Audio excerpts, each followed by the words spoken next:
আসসালামু আলাইকুম। আজকের দিনটা একেবারে মাছ পাগল দিন ছিল। ঘুম থেকে উঠেই মনে হইল, না, আজকে কিছু একটা ভিন্ন দরকার। চা বিস্কুট নয়, আমি আজ একদম ভাত মাছ খাবো। আর তাও আবার সোজা সোজা না, বড় রুই মাছের ভাজি। চটপট উঠে পড়লাম, মুখ ধুয়ে চুলে হাত চালিয়ে একটু স্মার্ট লুক দিলাম। কালো চশমা চোখে, গলায় ঝুলিয়ে নিলাম অ্যাকশন ক্যামেরা। এইবার ভাবটা এমন যেন রুই মাছের জন্য যুদ্ধ করতে যাচ্ছি। রাস্তার মোড়ে গিয়ে দাঁড়ালাম, সিএনজির জন্য অপেক্ষা। 3টা গেল, কেউ থামে না। শেষমেশ একটাকে থামালাম হাত নাড়ায়া। চালক তাকায় এমনভাবে যেন আমি বলছি, ভাই, রুই মাছের জরুরি অপারেশন। চাপা হাসি দিয়ে উঠলাম সিএনজিতে। সিএনজির জানালা দিয়ে হাওয়া খাই আর ক্যামেরার দিকে তাকিয়ে বললাম, আজকের টার্গেট বাজার থেকে বড় 2টা রুই মাছ কিনে বাসায় ফিরে রান্না করে খাওয়া। বাজারে পৌঁছাইতে পৌঁছাইতে ঘাম দিয়ে একাকার, কিন্তু মাছের গন্ধে শরীর ঠান্ডা হয়ে গেল। বাজারের এক প্রিয় দোকানে গিয়ে দেখি 2টা বিশাল রুই মাছ, একেবারে ঝকঝকে গা।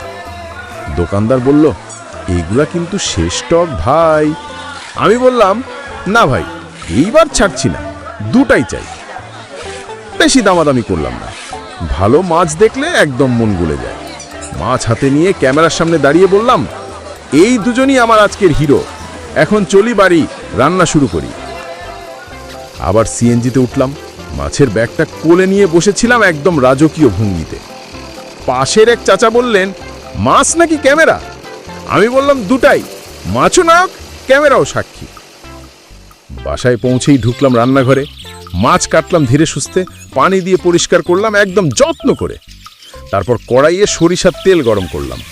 তেল যখন ফুটতে লাগলো, তখন প্রথম মাছের পিস দিলাম।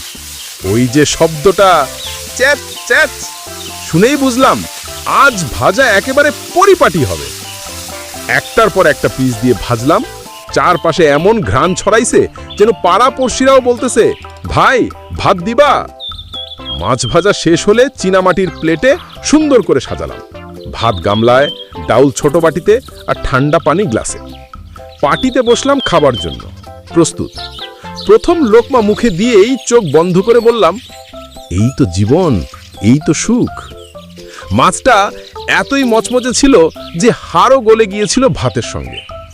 আর ভাত, এমন ভাত অনেকদিন খাওয়া হয়নি, একদম গরম ঝরঝরে। সব খেয়ে পানি খেলাম। ভিডিও যদি ভালো লেগে থাকে তাহলে একটা লাইক দিও। কেমন লাগলো কমেন্টে জানাও, আর চ্যানেল সাবস্ক্রাইব করতে ভুলে যেও না। আবার দেখা হবে নতুন কোনো গল্প বা রান্না নিয়ে। টাটা।